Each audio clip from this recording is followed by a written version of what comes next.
as many of you know, before I was elected as Vice President, before I was elected as United States Senator, I was the elected Attorney General, as I've mentioned, of California, and before that I was a courtroom prosecutor.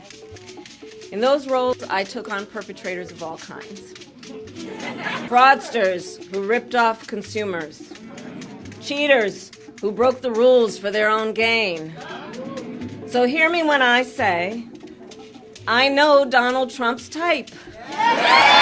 Vice President Kamala Harris has garnered sufficient delegate votes to secure her party's presidential nomination, as announced by Democratic National Committee Chair Jamie Harrison on Friday. This announcement precedes the conclusion of the online voting process on Monday and underscores the swift progression of a campaign that aims to sustain momentum following President Joe Biden's decision to end his re-election bid and endorse Harris as his successor less than 2 weeks ago. Harris stands to become the first woman of color to lead a major party's ticket. She expressed her gratitude to supporters during a call, stating she is honored to be the presumptive Democratic nominee. "It's not going to be easy, but we're going to get this done," Harris declared. "As your future president, I know we are up to this fight." Harrison assured that Democrats will rally around Vice President Kamala Harris and demonstrate the strength of our party at their convention in Chicago later this month. During a virtual event that resembled a telethon, the Democratic National Committee did not provide specific details of the delegate vote count, including individual numbers or state-by-state breakdowns. Campaign officials monitored the delegate counting process, whose outcome was already determined.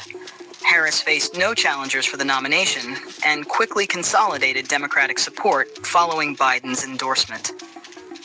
While Democrats will conduct a state-by-state roll call at the party's convention, the nominee's selection will be largely ceremonial due to the online voting process.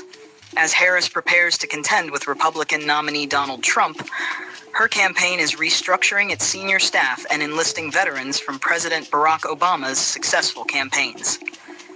In a subsequent message, Harris stated, "I am honored to be the Democratic nominee for President of the United States. I will officially accept the nomination next week."